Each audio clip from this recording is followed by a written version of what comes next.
So the Geno360 made a comment about how I defend Femetheist and yet derail against moderators because, as he said, Stee committed second to third degree manslaughter, but I advocate Femetheist who wants to execute children that run away from their castration day.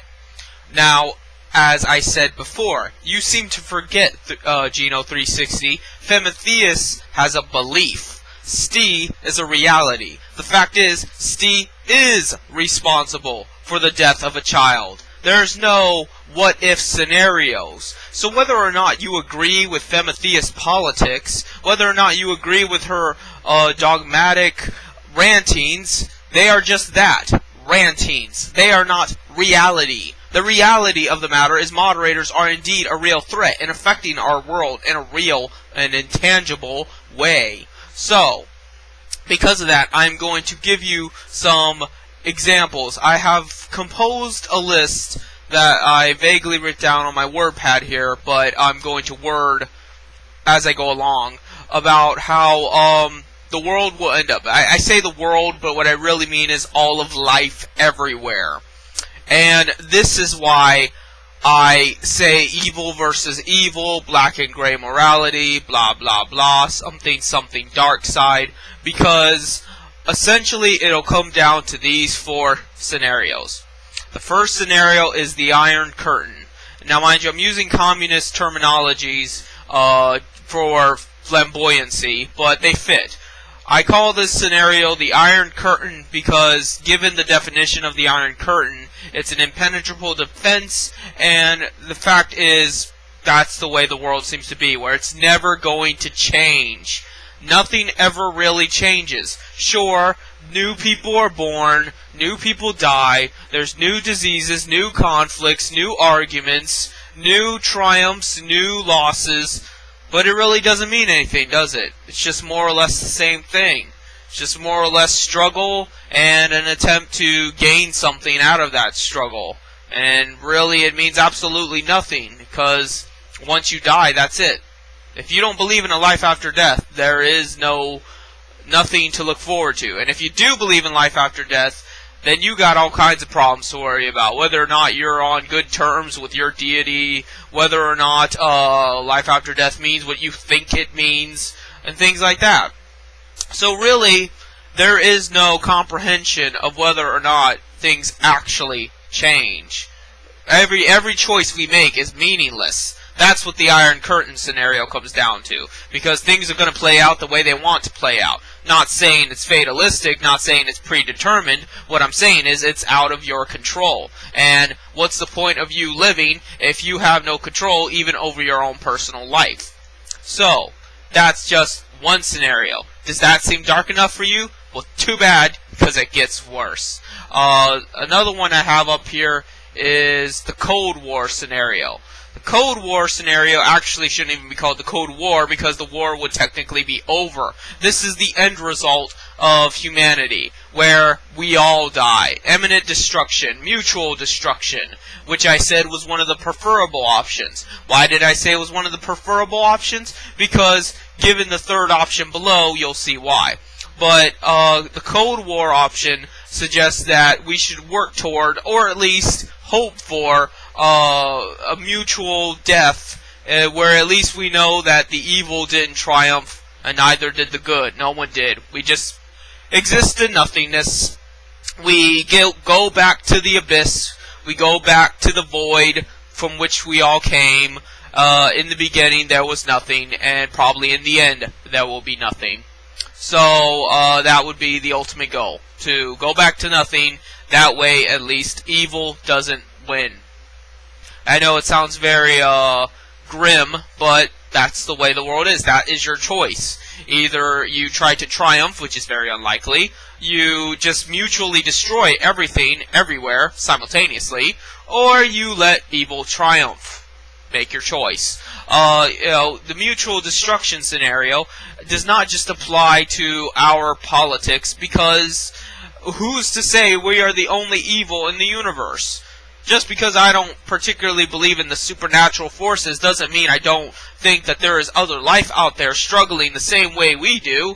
In this infinite universe, there's sure to be other lives struggling in similar regards that we are. Maybe not exactly the same way. Their cultures evolved differently, their biology evolved differently, but deep down, metaphysically, it's the same shit. It's the same bullshit they have to go through, the same tyranny they have to go through, the same everything. And in the end, what are they going to do about it? So, you can't just think of yourself here. At the end of the day, you got to know that this evil prevails against everything. It's prevalent in everything. It exists in every facet of life. It's just fucking everywhere. And when you understand that evil is everywhere, every inch around you, there is that, then imminent destruction doesn't seem so bad.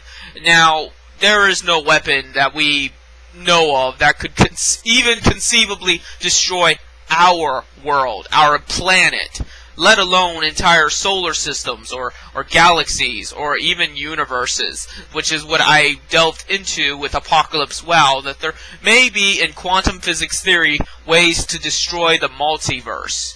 Every universe ever, infinitum, just everything ever gone. I know it's hard to fathom, it's hard to describe, but just imagine everything in reality, not just our universe, but anywhere that could possibly exist, gone. That would still be a better case scenario. And if you don't see that, then you are asleep. So that is the Cold War scenario. The next scenario is actually the more positive one that I've come up with. Well, let me talk about the worst scenario first. Social fascism. Social fascism, by communist standards, usually just means when it appears to be revolutionary, but at the end of the day, it's still totalitarian. It's still, hyper-nationalism. It's still reactionary. But in this regard, I'm using it as the acceptance of fascism. I'm using it as terminology for people that accept that mentality of moderators and what the end result would be. And you see that now. It's not nearly as big as it could be. It's not nearly as all-encompassing, but it exists. It is a clue, a little demo pack to what could be. And it's a very frightening thought. It's a very frightening thought that people are so willing to give up everything for nothing just to be good little obedient slaves. The fact is, they let moderators rape them, humiliate them, degrade them, abuse them, slander them, and everything in between for absolutely nothing. They're not getting anything out of it. But they so deeply love their overlords. They so deeply want to please their masters that they're willing to put up with that. They're willing to go through that pain and suffering and death just to be loyal, just to be devoted. That's very sick. That is so sick that I would rather the entire multiverse end than have to live through that. I would rather get my balls chopped off than have to live through that. And if you don't, then you're probably one of those sick son of a bitches that likes moderators and wants to do everything they can for your gratuitous overlords. Religion has a lot of characteristics of the social fascism scenario, because the same way people live and die for their fucking moderators, they live and die for their imaginary gods. They live and die for gods that only exist seemingly to punish them and to judge them and to criticize them and to just tell them about how bleak and worthless they are. And that we live our lives, our meaningless, small, insignificant lives, to please them. To somehow prove that we deserve life. To prove that we don't deserve hellfire and torture and pain. Does that make any sense? It's so sadistic and masochistic that I can't even word it properly. It's just imagine the mentality of the future where everyone has a big shit grin on their face as some dictator's putting a gun to their head. That's the best way I could put it. It's like when 1984, at the end of it, where they brutalized the guy, and he finally saw 5 fingers instead of 4, and he loved Big Brother. He even said he loved Big Brother. That's the end result of letting moderators get away with what they do. Not only will they beat you down to the point where you say 2 + 2 = 5, but you will love them. You will love them for it. You will beg for them to beat you down. You will love the punishment. You will love the suffering. You will love the humiliation, because that will be the way. That will be all you know. That will be your new life. That'll be your new nature, your new biology. That's nothing to look forward to. That is the darkest of the dark. So then we go to the best case scenario, permanent revolution. Now, mind you, a lot of my friends are not particularly fond of Trotsky, but I do like that term, and I think the term applies here. And that permanent revolution means that we are self-aware of the fact of how bleak this world is, and that we do everything in our power to stop it.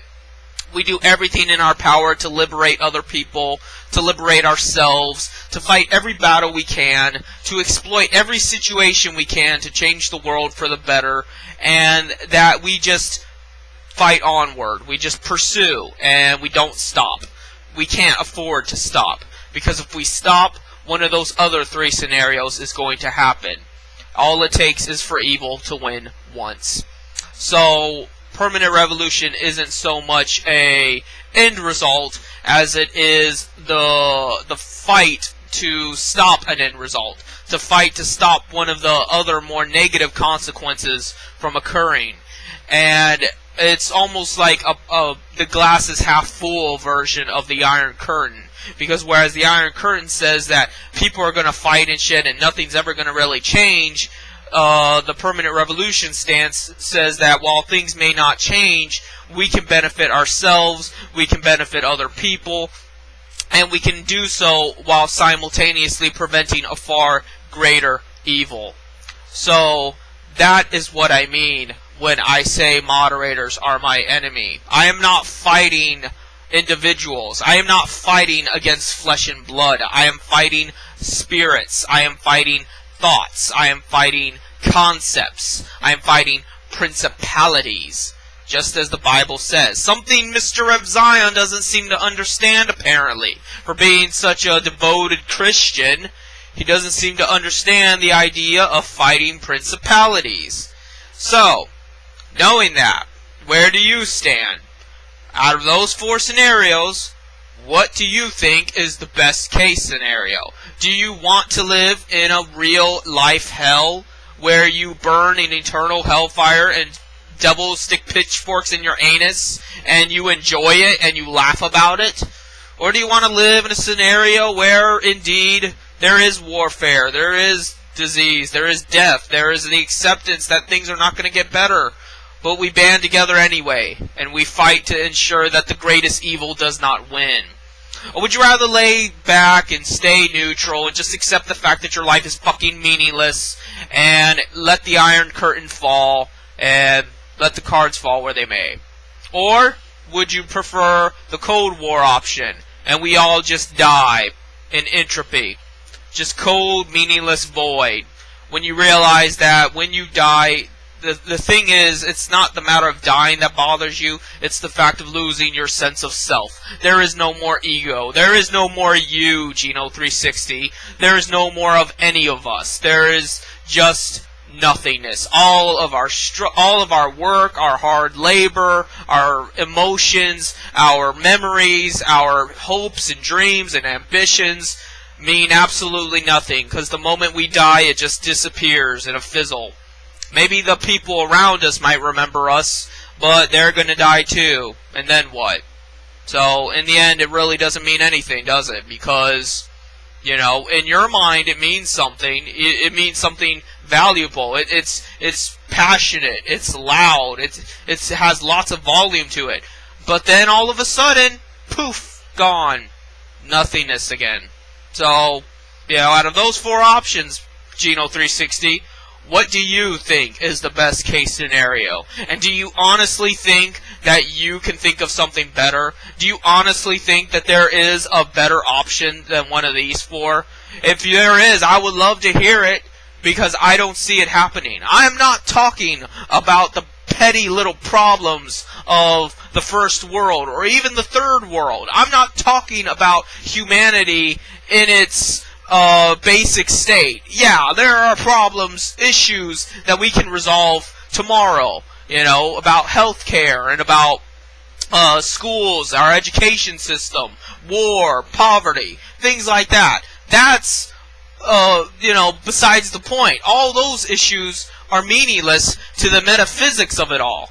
Because when you get down to it, what does it all really mean? And where is it all really going? So, knowing that, are you still going to side with moderators? Are you still going to side with moderators knowing the principalities from which they exemplify? Yes, Femetheist may have some radical, well, I don't know if radical is the right word. She has some very odd ideas, some very surprising ideas that may not bode well for a lot of people. But you know what? That's exactly what we need. We need an oddball. We need someone that's going to shake up the society so we don't end up in the worst case scenario. Because like I always say, it gets worse. So, hopefully that teaches you something, even though I doubt you will listen. You will, as much as you say I cherry pick, you're just going to take this video, shove it up your ass, and completely ignore what I was talking about. So more so, this goes out to my fans who take the time to appreciate the work I put in to my thoughts and my videos. And hopefully you can see just how grimdark the world actually is, which is why I enjoy Warhammer 40k so much, because compared to our real world, Warhammer 40k is like My Little Pony, because at least in Warhammer 40k, every faction feels at least somewhat empowered. Every faction feels like on some level they can win or at least survive. I'm not that confident in humanity's ability, nor do I think I would want to be, given the fact that most humans sympathize with moderators. So, I guess that's it.